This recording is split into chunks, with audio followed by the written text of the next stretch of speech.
PDFs, ये जो notes हैं जैसे सीडीपी के नोट्स हैं, हिंदी पेडागोजी के नोट्स हैं, इंग्लिश पेडागोजी के नोट्स हैं, टेलीग्राम चैनल का लिंक आपको इधर डिस्क्रिप्शन बॉक्स में और कमेंट सेक्शन में भी दिया है, वहां से डाउनलोड कर लीजिएगा। नोट्स एकदम फ्री नोट्स हैं, इनको पढ़िए।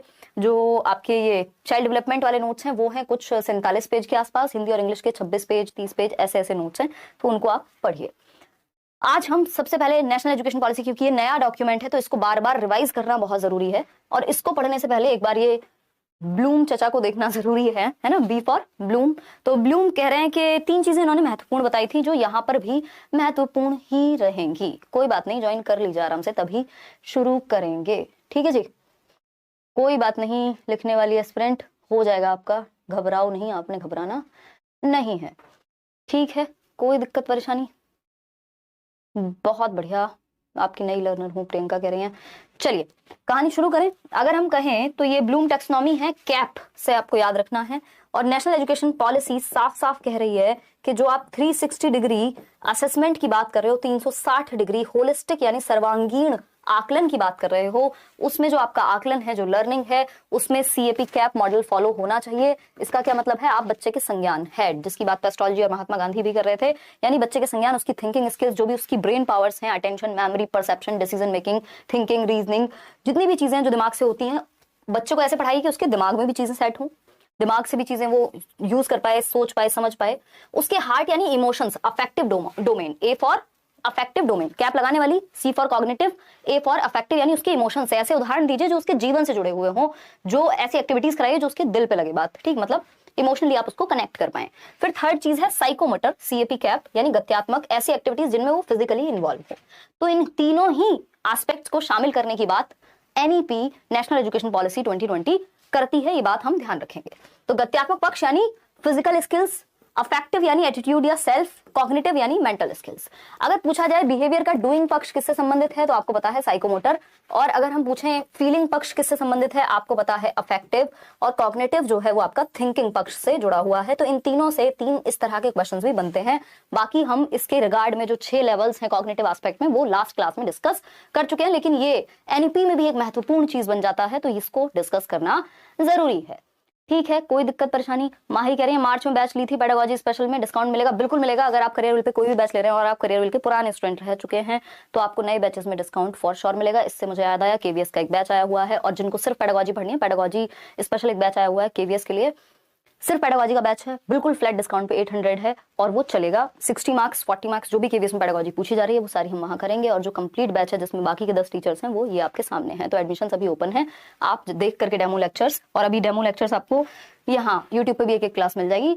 आप पूरे जहां पर भी आप देखना चाहते हैं आसपास जितने भी टीचर्स हैं सबको देख लीजिए, आपको पता लगेगा जब आप डेमो भी लेंगे, या वैसे भी अगर किसी से आसपास फीडबैक लेंगे, किसी ने पढ़ा होगा कि टीचर्स जो हैं वो बेस्ट टीचर्स हैं, जो भी अभी ऑफलाइन ऑनलाइन सब जगह सालों से पढ़ा रहे हैं। तो नेशनल एजुकेशन पॉलिसी की जब हम बात कर रहे हैं, नेशनल एजुकेशन पॉलिसी, डॉक्टर के कस्तूरी रंगन की अध्यक्षता में एक रिपोर्ट आई 31 मई 2019 को।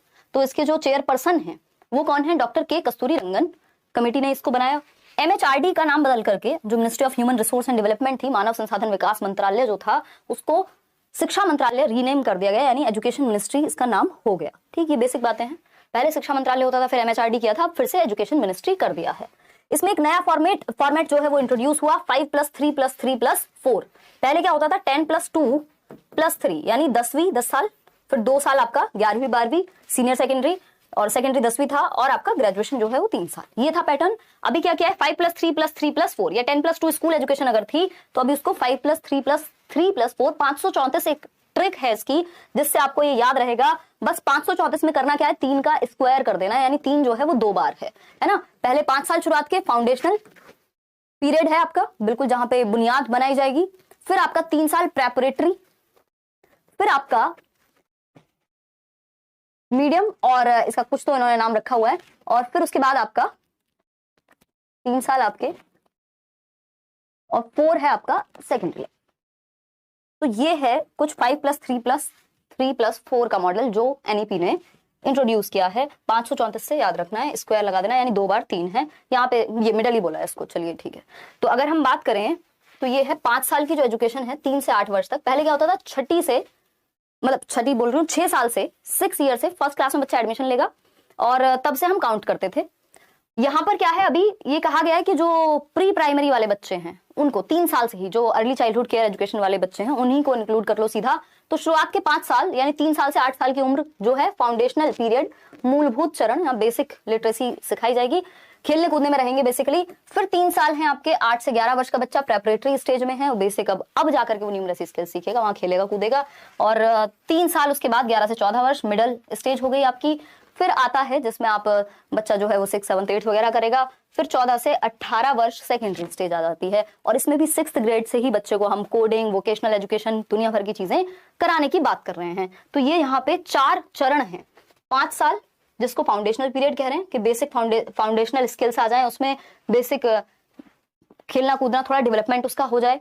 फिर 8 से 11 वर्ष की अवस्था है, न्यूमरेसी स्किल्स आ जाएं। फिर 8 से 11 में आपका प्राइमरी एजुकेशन वो लेना शुरू कर दे। फिर 11 से 14 है मिडिल स्टेज, फिर सेकेंडरी स्टेज आ जाती है। FPMS इसको हम मान के चल रहे हैं। इसको अगर आपको डिटेल में पढ़ना है, मैं करा चुकी हूँ इसको नेशनल एजुकेशन पॉलिसी पे 2 वीडियो, 3 है बट 2 तो प्रॉपर जैसे क्वेश्चंस पूछे गए हैं उस हिसाब से भी कराई है। इस बार खूब क्वेश्चंस आए अलग अलग सब्जेक्ट में भी। अगर हम NEP की बात करें, पोल दे देंगी मैडम अगर नींद ना आई हो तो प्लीज। तो ये क्वेश्चन है आपके सामने कि जो नेशनल एजुकेशन पॉलिसी है उसने कौन से पैटर्न में बदलाव लाया है, यानी structure of school education as recommended by national education policy. तो आपको 534 वाली वो ट्रिक याद रखनी है ताकि आप कंफ्यूज ना हो। 3 का स्क्वायर कर देना है, ठीक। तो इसमें आंसर क्या सही होगा फटाफट से आप कमेंट करके बताएंगे। इतने में ये लिख देती हूँ ताकि आपको बार बार ये चीज याद रहे भाई। 5 + 3 + 3 + 4 FPMS फाउंडेशनल पीरियड 5 साल का, प्रेपरेटरी स्टेज 3 साल की, मिडिल स्टेज 3 साल की और सेकेंडरी स्टेज 4 साल की, ठीक है।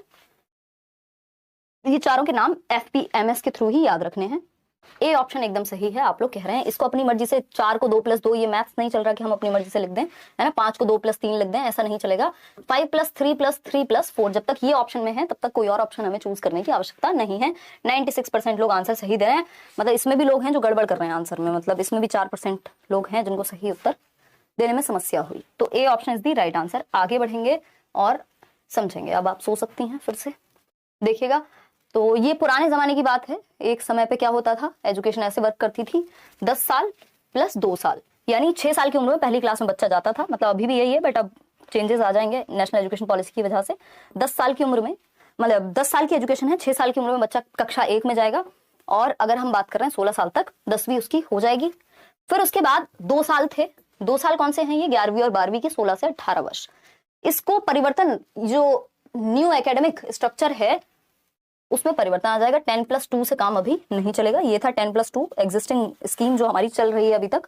अब जब ये लागू हो जाएगी पूरी तरीके से तो एकेडमिक स्ट्रक्चर ऐसे बन जाएगा। FPMS आप देख पा रहे हैं, 3 साल शुरुआत के आंगनबाड़ी वाला टाइम, फिर 2 साल जो है आपके 6 से 8 वर्ष यानी क्लास 1 और 2, यानी ये 5 साल जो है शुरुआत के, इनको 2 तरीके से तोड़ा हुआ है। 3 साल है आंगनबाड़ी के, 2 साल है फिर आपके बेसिक क्लास 1 और 2 के, ठीक है। फाउंडेशनल पीरियड में multi level education, play activity based learning होगी। प्रेपरेटरी स्टेज में जाकर के बच्चा थोड़ा एक्टिविटी के थ्रू स्किल्स वगैरह डेवलप करेगा, न्यूमरेसी स्किल्स एंड ऑल। फिर मिडिल स्टेज में तो साइंस, मैथमेटिक्स, आर्ट्स वगैरह पढ़ेगा 6th क्लास में। और सेकेंडरी स्टेज में again critical thinking and all पे बहुत ज्यादा जोर दिया है इन्होंने, और ये एक बार आप देख पाएंगे। चलिए कहानी को आगे बढ़ाते हैं, ठीक। अगर इसको हम ऐसे देखना चाहें कि जो हमने शुरुआत के 5 साल लगाए हैं, उन 5 साल में 3 साल आंगनबाड़ी के हैं या प्ले वे के हैं, फिर 2 साल कक्षा 1 और 2 के हैं, तो इसमें मल्टी लेवल प्ले एक्टिविटी होगी। फिर जो उसके बाद के 3 साल हैं उसमें बच्चा डिस्कवरी मेथड एंड ऑल का इंटरेक्ट करके न्यूमरेसी स्किल्स वगैरह आप सिखाएंगे। फिर आएंगे इस पर मिडिल स्कूल पर, एक्सपीरियंशियल लर्निंग पे फोकस किया है, यानी अनुभवात्मक अधिगम पर फोकस किया, बच्चों को रियल लाइफ एक्सपीरियंस हम दे पाए। सेकेंडरी स्टेज में जो वो मल्टी डिसिप्लिनरी सब्जेक्ट्स हैं, फ्लेक्सिबिलिटी की बात की है, साइंस, कॉमर्स और ह्यूमैनिटीज को अलग अलग बांटने की जगह पूल ऑफ सब्जेक्ट्स होंगे जिनमें से चूज करने का अधिकार बच्चे के पास आ जाएगा। 6th क्लास से ही कोडिंग और वोकेशनल एजुकेशन, इंटर्नशिप वगैरह पे फोकस किया जाएगा। इसमें एक क्वेश्चन बहुत आया कि जो असेसमेंट है, असेसमेंट मतलब आकलन, कि बच्चा सीख कैसे रहा है, इसका पता करने के लिए इन्होंने एक तरह की असेसमेंट पॉलिसी की बात की, वो है 360 डिग्री असेसमेंट, यानी 360 डिग्री असेसमेंट, यानी बच्चे को चहुमुखी रूप से चारों तरफ से असेस करना है, आकलन करना है। यानी बच्चा खुद का भी आकलन करे, सेल्फ असेसमेंट यानी स्वयं आकलन, यानी वो अगर कोई काम आपने उससे कराया और आप उससे पूछे बेटा तुम खुद को कितना नंबर देते हो, वो कहेगा मैं 10 में से 8 दूंगा अगर ईमानदारी से बताऊं, यानी वो खुद का ही आकलन कर पाए। या कोई काम वो करके लाया और उसको बोले एक बार तुम देखो इसको कि तुम्हें क्या लगता है इसमें कहाँ इंप्रूवमेंट की जरूरत है, ये हुआ सेल्फ असेसमेंट, कि बच्चा खुद का आकलन खुद कर सके। तो एक पार्ट तो इसमें ये हुआ। दूसरा 360 डिग्री असेसमेंट में क्या है, पीयर असेसमेंट। पीयर मतलब सहपाठी आकलन, यानी जो बच्चे के दोस्त हैं, क्लासमेट्स हैं, वो भी उसका आकलन कर पाए। आप कहें एक दूसरे को, अच्छा बेटा अपनी नोटबुक, ए बच्चा अपनी नोटबुक बी बच्चे को दे और बी बच्चा ए बच्चे की नोटबुक चेक करे। अब क्या होगा, एक दूसरे का आकलन करेंगे तो उनकी जो असेस करने की क्षमता है वो भी बेहतर होगी, फीडबैक दे पाएंगे। और तीसरा पार्ट है इसमें टीचर असेसमेंट, यानी शिक्षक आकलन। तो शिक्षक क्या है इसमें, वो आकलन करेंगे कि आप कहाँ सुधार की आवश्यकता है, क्या फीडबैक दिया जा सकता है। तो 360 डिग्री का मतलब है होलिस्टिक, यानी सर्वांगीण रूप में आकलन। ऐसा नहीं है पेन पेपर टेस्ट लिया और बस नंबर दे दिए, बात खत्म। इसमें बच्चे ग्रुप में एक्टिविटी कर रहे हैं, एक दूसरे का आकलन कर रहे हैं, बच्चा स्वयं का आकलन कर रहा है, टीचर भी उसमें इन्वॉल्व है। तो बच्चे और टीचर दोनों का रोल होना चाहिए, तब जाकर के शिक्षा कंप्लीट हो पाएगी, चाहे वो एजुकेशन हो, टीचिंग लर्निंग प्रोसेस हो या आकलन की प्रोसेस हो। ठीक है, कि हम टेस्ट भी अगर कर रहे हैं तो उसमें भी टीचर का भी रोल है, बच्चे का भी रोल है, पीयर असेसमेंट का भी रोल है। हर किसी को एक तरह से ग्रेड की तरह हम काउंट करेंगे। इन्होंने असेसमेंट में रिफॉर्म लाने के लिए एक चीज की, उसका नाम है परख नाम का एक पूरा प्रोसेस डेवलप किया। परख में PARAKH अपने आप में हर किसी का एक मीनिंग है। P for performance, A for assessment, R for review, A for analysis, K for knowledge, for holistic development. तो ये हमें ध्यान रखना है, ये जो परख बॉडी बनाई गई एक तरह से असेसमेंट रिफॉर्म्स में, और इसमें बात हुई कि बच्चों को 21वीं शताब्दी के जो कौशल हैं, 21st सेंचुरी स्किल्स, जैसे क्रिटिकल थिंकिंग है, डिजिटल लिटरेसी है, ये सब जरूरी चीजें हैं आज की डेट में, क्योंकि इन्फॉर्मेशन का युग है। आप ऐसा नहीं किसी ने कुछ भी बताया और मान लिया, आपको उसकी समालोचनात्मक चिंतन उसका करना पड़ेगा, डिजिटली लिटरेट होना पड़ेगा, कोऑपरेशन एंड ऑल, ये सारी चीजें 21वीं सदी के कौशलों में आती हैं। अभी पढ़ेंगे कि 21वीं सदी के कौशल होते क्या हैं। ठीक है, अगर हम बात करें परख की, तो आपको पता है इसमें कितने लेटर्स हैं, 6। ठीक, तो इस परख में P फॉर क्या है, परफॉर्मेंस कैसी है बच्चे की, इसका आकलन, परफॉर्मेंस असेसमेंट, फिर रिव्यू करेंगे, उस चीज पर प्रकाश डालेंगे, फिर एनालिसिस करेंगे, उस चीज का आकलन करेंगे, फेल हुए तो क्यों हुए, कहीं प्रॉब्लम है तो क्या है, फिर नॉलेज को टेस्ट करेंगे, किस चीज के लिए, for holistic development, H for holistic development. तो एक बार खुद से आंख बंद करके ये बोल करके देखिए, PARAKH। ठीक, एक बार इसको ऐसे लिख लेते हैं यहाँ, क्योंकि पेपर में दिमाग में चीजें टिकनी चाहिए। इस बार एग्जाम वैसे भी कॉन्सेप्चुअल है, PA मतलब ज्यादा कॉन्सेप्चुअल है पहले से, परख। ठीक है, तो P for performance, A for क्या होगा बताओ फटाफट से, assessment, R for review, A for analysis, K for knowledge, for holistic development. ये हुआ परख का फुल फॉर्म, पता होना चाहिए। चाहे आप DT+ में बैठने जाएं, KVS में बैठने जाएं, किसी भी एग्जाम को आप देने जा रहे हैं, ये चीजें पढ़ के ही जानी है। पेडागोजिकल ऐसे कॉन्सेप्ट्स हैं, चाहे वो NEP हो, RTE हो, इंक्लूसिव एजुकेशन हो, CCE हो, NCF हो, ये सब पढ़ने हैं। अगेन ये बात मैं आपको शुरुआत में ही बता चुकी हूँ कि होलिस्टिक प्रोग्रेस कार्ड की बात की है। होलिस्टिक प्रोग्रेस कार्ड क्या है, यानी बच्चे का जो रिजल्ट बने, जो कार्ड बने, वो रिजल्ट होलिस्टिक प्रोग्रेस कार्ड कहलाएगा। यानी 360 डिग्री असेसमेंट उसमें हुआ है, यानी सर्वांगीण रूप से बढ़ते क्रम में प्रगतिशील एक कार्ड बनेगा, जिसमें CAP कैप यानी कॉग्निटिव, अफेक्टिव और साइकोमोटर डोमेन का ध्यान रखा जाएगा। बच्चे के संज्ञान, उसके इमोशंस, उसके साइकोमोटर एबिलिटीज, यानी वो स्पोर्ट्स में अच्छा है कि नहीं, साइकोमोटर में आ गया, वो इमोशनली किन चीजों में, क्रिएटिविटी से लेकर के और किन चीजों में, कोऑपरेशन, लीडरशिप स्किल किन चीजों में अच्छा है, कॉग्निटिव स्किल्स की बात करें किन सब्जेक्ट्स में अच्छा है। तो लगभग हर एक एस्पेक्ट में हम उसको ग्रेड कर रहे हैं या फिर उसके लर्निंग पे फोकस कर रहे हैं। तो संज्ञानात्मक, सांवेगिक और गत्यात्मक पक्ष, cognitive, affective and psychomotor domains को ध्यान में रख के एक होलिस्टिक प्रोग्रेस कार्ड बनेगा। इसमें सारी चीजें इन्वॉल्व होंगी, तब जाकर के हम 360 डिग्री असेसमेंट को अचीव कर पाएंगे। बात सही है या नहीं है? बिल्कुल सही है। आगे बढ़ेंगे नेक्स्ट पॉइंट पर। क्या कहता है ये 21st सेंचुरी स्किल्स। तो मेजर जो 12 स्किल्स हैं जिनको हम काउंट करते हैं CBSE की दृष्टि से, और वैसे तो सैकड़ों स्किल्स आपको मिल जाएंगी अगर आप जाएंगे देखने, ठीक है ना। चलिए समझते हैं फटाफट से, और लाइक शेयर सब्सक्राइब करना अगर आप भूल गए हैं तो आप कर सकते हैं। बहुत सारी चीजें हैं अभी जो हम पढ़ने वाले हैं। ये ऐसी चीजें जितनी बार आप पढ़ेंगे, ये हम कई बार कर भी चुके हैं, लेकिन जितनी बार आप पढ़ेंगे उतनी बार बेहतर, ये इससे कोई नुकसान नहीं होने वाला, ठीक है। कितने लोग अभी हम जुड़े हुए हैं? 23,000 लोग। लाइक किया है सिर्फ 10,000 लोगों ने। चलिए कोई बात नहीं। तो ये क्रिटिकल स्किल्स हैं, जो 12 क्रिटिकल थिंकिंग स्किल्स हैं जो महत्वपूर्ण हैं। अब ये महत्वपूर्ण क्यों है, कैसे हैं, क्या कहानी है, उस पर हम अभी आएंगे। चले, ये 12 स्किल्स हैं, 12 कौशल हैं ये आपके जो महत्वपूर्ण हैं भयंकर रूप से। ठीक है बात या नहीं है? देखिए, अगर हम बात करें, किसी ने कोई क्वेश्चन पूछा है फ्रॉम पूर्णिया बिहार में, सेट लगाता हूं आप पे तो ऐप पे, तो SSTR हिंदी का क्वेश्चन बनता नहीं है। अरुण सर को बोलिए कि अब क्वेश्चन कराएं, मुझे 130 प्लस लाना है। गरीब, क्या नाम है आपका? गरीब नवाज।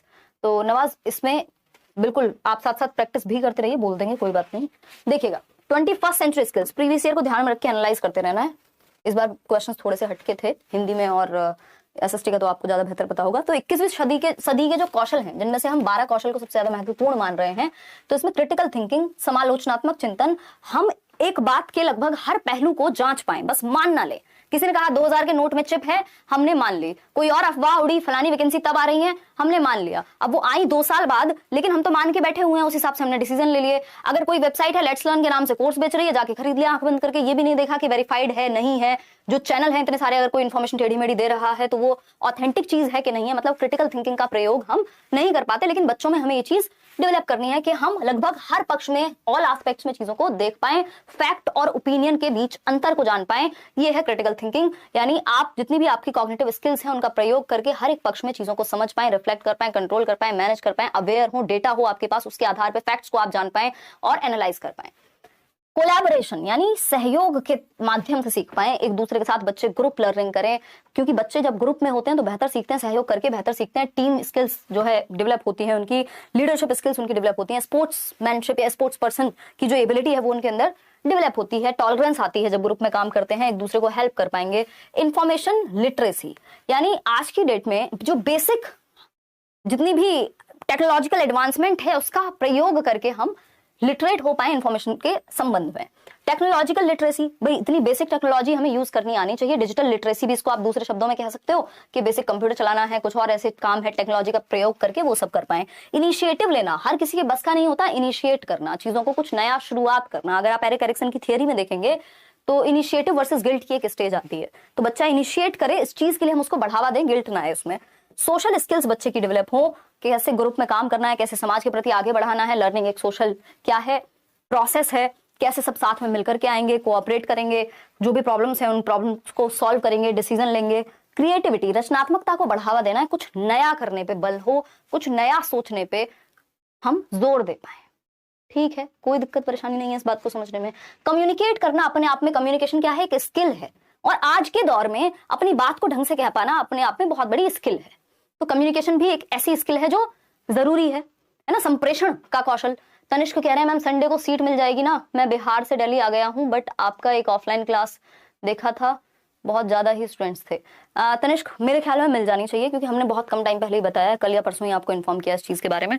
तो बाकी तो अरे कर लेंगे यार मैनेज, क्या दिक्कत है, खड़े होके बैठ के जैसे होगा मैनेज कर लेंगे, थोड़ा पहले आ जाना और क्या है।